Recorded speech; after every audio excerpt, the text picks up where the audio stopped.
नमस्कार, वीएमकेटी न्यूज में आपका स्वागत है। मैं हूं सुप्रिया शर्मा। जैसे कि आप सबको पता है 25 दिसंबर को केपी ट्रस्ट का चुनाव होने वाला है। उसी सिलसिले में बातचीत करने के लिए आज हमारे साथ श्री चित्रगुप्त वंशज सभा के महामंत्री दिलीप श्रीवास्तव जी हैं। तो आइए उनसे बातचीत करते हैं और जानते हैं कि किन विषयों पे इस बार केपी ट्रस्ट का चुनाव होगा और किस तरह की कामयाबी वो केपी ट्रस्ट के चुनाव में देखते हैं। तो सबसे पहले तो आपका स्वागत है हमारे चैनल में। धन्यवाद आपका। सर, सबसे पहले तो आप ये बताएं कि केपी ट्रस्ट में क्या नया होगा इस बार चुनाव में। देखिए, नया क्या होगा अगर डॉक्टर सुशील कुमार सिन्हा जी इस चुनाव को में विजयी होते हैं। जैसा कि उम्मीद ये है कि शहर में जिस तरह की गतिविधियां हैं शहर के बाहर है, तो यह पूरी उम्मीद है कि डॉक्टर सुशील कुमार सिन्हा जी चुनाव में विजयी होंगे। मैं सिर्फ उनका समर्थन सिर्फ इसलिए कर रहा हूँ कि कायस्थ पाठशाला 1872 की संस्था है और 150 वर्ष बीत जाने के बाद भी अभी हम प्राइमरी स्कूल, इंटर कॉलेज और डिग्री कॉलेज में ही रुके हुए हैं, जबकि इसके बाद की बहुत सारे इंस्टीट्यूशन जिनका शिक्षा से कोई लगाव नहीं था, उन लोगों ने अपने इंस्टीट्यूशन बड़े कायस्थ पाठशाला से बड़े इंस्टीट्यूशन खड़े कर चुके हैं। इंजीनियरिंग कॉलेज, मैनेजमेंट के कॉलेज और यहाँ तक कि यूनाइटेड वालों ने अपना विश्वविद्यालय भी इलाहाबाद में बना दिया। जबकि मुंशी काली प्रसाद जी से प्रभावित होकर महामना मदन मोहन मालवीय जी ने बनारस में बीएचयू और अलीगढ़ में सर सैयद अहमद खान साहब ने मुस्लिम यूनिवर्सिटी की स्थापना की थी। और आज मुंशी काली प्रसाद जी के द्वारा स्थापित इस ट्रस्ट में सिर्फ हम बहुत छोटे स्तर की पढ़ाई कर रहे हैं, जिससे हमारे बच्चों को वह लाभ नहीं मिल पा रहा है जो मिलना चाहिए। केपी ट्रस्ट क्या कायस्थ समाज का वाकई में नेतृत्व करता है या फिर ये कुछ लोगों की राजनीति बनकर रह गया है? हम लोग जब छोटे थे और बड़ों से अपने सुनते थे कि कायस्थ पाठशाला ट्रस्ट के एक अध्यक्ष की एक हैसियत ये होती थी कि अगर इलाहाबाद में मुख्यमंत्री या राज्यपाल आए हैं तो उनसे समय लेके मिला करते थे। आज स्थिति ये है कि हमारे अध्यक्ष एक किसी भी व्यक्ति का किसी भी काम के लिए उनकी कोई सुनने वाला नहीं। तो ये गिरावट आई है कायस्थ पाठशाला ट्रस्ट के। अच्छा, ये केपी ट्रस्ट में दो ही मजबूत दावेदार देखने को मिल रहा है, चौधरी राघवेंद्र सिंह और सुशील सिन्हा जी। तो आप किसको अध्यक्ष के रूप में देखना चाहेंगे? मैं डॉक्टर सुशील कुमार सिन्हा जी का समर्थन करता हूँ। डॉक्टर सुशील सिन्हा जी आप किस तरह से देखते हैं कि वो किस तरह का विकास करेंगे? 2013 में कार्यकारिणी के चुनाव में मैं और डॉक्टर सुशील सिन्हा जी एक साथ निर्वाचित हुए थे और चौधरी राघवेंद्र नाथ सिंह जी अध्यक्ष हुए थे। 5 वर्षों में हमने उनकी जो गतिविधियाँ थी उसे देखा कि वो समाज के नीचे तबके के लिए डॉक्टर होने के नाते उन्होंने लोगों की जिस तरह से मदद की, उससे मैं उनसे प्रभावित हुआ। क्योंकि बिल्कुल शुरुआती दौर में वो ट्रस्ट में आए थे तो बहुत ज़्यादा संबंध पूर्व में नहीं था। क्योंकि ऐसा कहा जाता है कि चौधरी परिवार का काफी बड़ा योगदान रहा है केपी ट्रस्ट में। नहीं, चौधरी जो ये परिवार है इसका कोई योगदान नहीं जी। चौधरी महादेव प्रसाद जी की केवल एक बेटी थी जी। उनकी शादी बिस्वा में चौधरी, ये तो चौधरी हुए नहीं, इनके बाबा लोग वहां के थे, तो उन्होंने अपनी सारी संपत्ति कायस्थ पाठशाला को दान की थी। इनका इसमें कोई योगदान नहीं। अच्छा। जो वर्तमान में हैं उनका कोई योगदान नहीं। इनके पूर्वज यानी कि इनके पिताजी के दादी के पिताजी की संपत्ति थी। यानी चौधरी जितेंद्र सिंह और राघवेंद्र सिंह की जो पिताजी स्वर्गीय नौनिहाल सिंह जी थी, उनकी दादी चौधरी बाबू महादेव प्रसाद जी की बेटी थी। उनके पिताजी ने यह संपत्ति कायस्थ पाठशाला में अपने स्वेच्छा से दान करी थी। अच्छा, तो अभी केपी ट्रस्ट में क्या चीजें होनी चाहिए जो अभी नहीं है? सबसे महत्वपूर्ण चीज है कि कायस्थ पाठशाला का एक अपना इंजीनियरिंग कॉलेज और एक हॉस्पिटल होना चाहिए।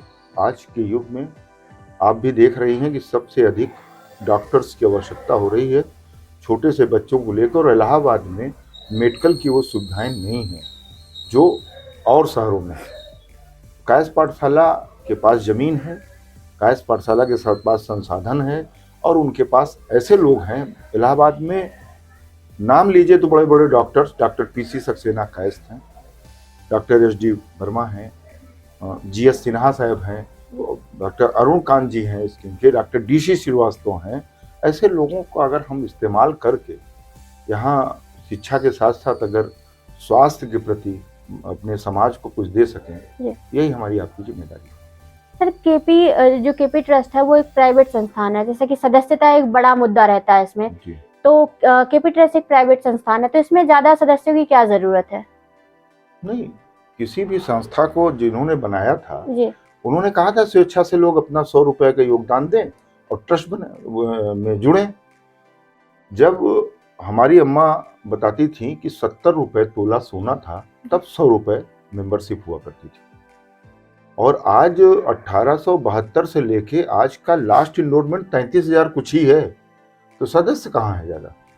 आज इलाहाबाद की संख्या, आप लोग पत्रकार हैं, हम लोग सुनते हैं कि जब आप लोग अपनी रिपोर्टिंग करते हैं तो इलाहाबाद में उत्तरी में 75,000 कायस, दक्षिण में 50,000 कायस, पश्चिम में 30,000 कायस, इसके अलावा यहाँ के और सारे गंगा पार जमुना पार में क्षेत्र हैं, मेजा है, बड़ा कायस का क्षेत्र है, करछना है, इधर सुराव है, फूलपुर है, हंडिया है, इसको ले लीजिए तो आज 5 लाख के ऊपर की आबादी कायस्तों की है केवल इलाहाबाद में। इसके अलावा बनारस में है, मिर्जापुर में है, जौनपुर में है, आजमगढ़ में है, गोरखपुर में है, तो क्यों इनको जोड़ा ना जाए। अगर कायस्थ पाठशाला से कायस्थ समाज जुड़ेगा तो कायस्थों का और अधिक विकास होने की पूरी संभावना है। और राजनीति के क्षेत्र में क्योंकि कायस्थ पाठशाला का बड़ा नाम है, उसके बैनर के तहत कायस्थों को राजनीति में लाने का काम भी कायस्थ पाठशाला कर सकता है। अच्छा सर, जो ये केपी ट्रस्ट में अध्यक्ष चुने जाते हैं, आपको नहीं लगता कि आपसी समझौते से चुन लेना चाहिए, क्योंकि ऐसे में आपसी विवाद भी बढ़ता है और धन भी खर्च होता है? बिल्कुल, अगर ये आपस में ये बात तय हो जाए जी कि नहीं, जैसे दो बार से चौधरी परिवार अध्यक्ष है, माननीय जितेंद्र नाथ सिंह जी इसमें वर्तमान में अध्यक्ष हैं, इसके पहले 2 बार वो अध्यक्ष रह चुके हैं, इस राघवेंद्र नाथ सिंह भी अध्यक्ष रह चुके हैं। तो यदि समाज के वो प्रमुख हैं, बड़े हैं, तो यदि वो पहल करते तो हम उसका स्वागत करते हैं कि वो पहल तो करें। माननीय टीपी सिंह जी ने बताया था कि किसी ने मुझसे कि उन्होंने शायद इस पर पहल की थी, लेकिन उस पर बड़ी इधर उधर की बातें हुई। तो इस चुनाव में जिस तरह की बातें हो रही हैं वो अच्छी नहीं है। हमारे परिवार का और समाज का चुनाव है और हम सबको आके एक साथ खड़े रहना है। तो इस तरह की कोई बातें नहीं करनी चाहिए जिससे किसी के मन में एक विकार आए और एक दूसरे के प्रति दुर्भावना हो। तो केपी ट्रस्ट में अध्यक्ष पद पर वोट करने के लिए ट्रस्टी को क्या सोचना चाहिए? उसे यही सोचना चाहिए कि हमारा प्रबुद्ध, हम जिस समाज में हैं वो 100% साक्षर है, वो 100% साक्षर है। तो उसे ये देखना चाहिए कि कौन सा व्यक्ति हमारे समाज को आगे ले जा पाएगा और हमें वो मूलभूत सुविधाएं उपलब्ध करा पाएगा जिसकी ट्रस्ट को और कायस्थ समाज को आज जरूरत है। सर, अगर बात करें डेवलपमेंट की, तो आप जो अभी तक डेवलपमेंट्स नहीं हो पाए हैं उस पर आप किसको दोषी मानते हैं? किसकी वजह से ये चीजें नहीं हो पाई हैं? देखिए, मैं दोषी तो किसी को नहीं कह सकता जी। दोष देना मेरा काम नहीं है जी। आकलन करना आम ट्रस्टियों का काम है जी। 10 वर्ष माननीय चौधरी जितेंद्र नाथ सिंह जी अध्यक्ष थे जी। हमें थोड़ा सा और समय मिलता तो मैं वो 10 वर्षों का जो उन्होंने अपना वो दाखिल किया था वो मेरे पास है जी। जब चौधरी राघवेंद्र नाथ सिंह अध्यक्ष हुए तो उन्होंने क्या क्या घोषणाएं की थी वो हमारे पास है। इस बीच में चौधरी परिवार के पहले डॉक्टर केपी श्रीवास्तव जो इस समय एमएलसी हैं वो अध्यक्ष हुए थे। हमारा कायस्थ पाठशाला का जो मुख्यालय है, आपने अगर देखा हो जी। उसके ठीक बगल में एक बहुत सी जीर्ण अवस्था में खपड़ैल में एक बिल्डिंग हुआ करती थी। एक बार मुझे वहां जाने का अवसर प्राप्त हुआ था तो मैंने देखा कि पानी भरा हुआ था और वहां के कर्मचारी मेज पे कुर्सी रख के बैठे हुए थे। वो दिन भी हमने देखे हैं। तब डॉक्टर केपी श्रीवास्तव जी अध्यक्ष और टीपी सिंह जी महामंत्री थे। उन्होंने कायस्थ पाठशाला मुख्यालय का निर्माण कराया जहां से आज हमारी सारी चीजें संचालित होती हैं। उसके बाद माननीय जितेंद्र नाथ सिंह जी अध्यक्ष हुए, 10 वर्ष तक वो रहे। डॉक्टर केपी श्रीवास्तव ने चित्रगुप्त भगवान का मंदिर बनाया और ये कम्युनिटी सेंटर को बना के काफ़ी हद तक उन्होंने उसको कंप्लीट कराया था। पूरा कंप्लीट नहीं हुआ था, फिर जितेंद्र नाथ सिंह जी ने अपने कार्यकाल में उसको कराया। आज वो इलाहाबाद में सबसे सस्ता और सुलभ, सबसे सस्ता गेस्ट हाउस है। सुलभ तो नहीं है क्योंकि मिलता नहीं है, क्योंकि उसकी लिमिटेशन बहुत नहीं रखी गई। मैं जब कार्यकारिणी में सदस्य था टीपी सिंह जी के समय में और चौधरी जितेंद्र जी के समय में भी, तो मैंने इस बात को करकर्णी में रखा था कि 3 महीने की लिमिटेशन होनी चाहिए, जिससे ये हमारे समाज को सुलभ रूप से मिले, लेकिन इस पर कोई काम नहीं।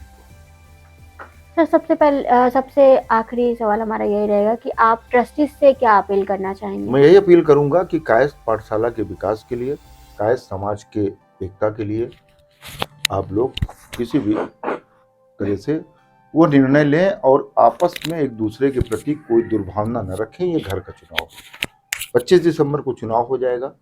हम सब लोग पुनः एक दूसरे के साथ उठेंगे, बैठेंगे, ऐसी कोई बातें एक दूसरे के लिए न कहें कि जब सामने आए तो अपने आप सर झुक जाए। यही निवेदन सभी जो कर्ता धर्ता हैं दोनों तरफ के, चाहे डॉक्टर सुशील सिन्हा जी के समर्थक हों, चाहे माननीय राघवेंद्र नाथ सिंह जी के समर्थक हों, उनसे मैं यही कहना चाहूँगा कि अपनी एकता बनाए रखें।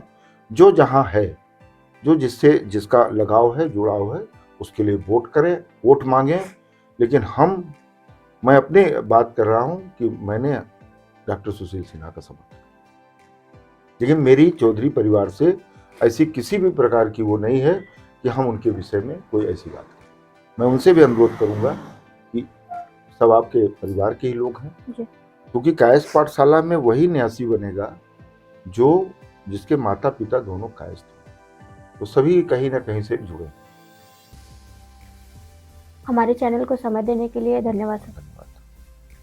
तो जैसा कि आपने देखा, अभी हमारे साथ दिलीप श्रीवास्तव जी थे, उनसे हमने बातचीत की। उन्होंने अपना समर्थन जो है वो सुशील सिन्हा जी को दिया। उन्होंने ये बताया कि जो कार्य नहीं हुए हैं सुशील सिन्हा जी के आने से, वो काम होंगे, जैसे कि डेवलपमेंट पे उन्होंने हमसे बातचीत की। तो ऐसी वीडियो साथ बने रहने के लिए आप हमारा चैनल VMKT न्यूज़ फॉलो करते रहिए। मैं सुप्रिया शर्मा।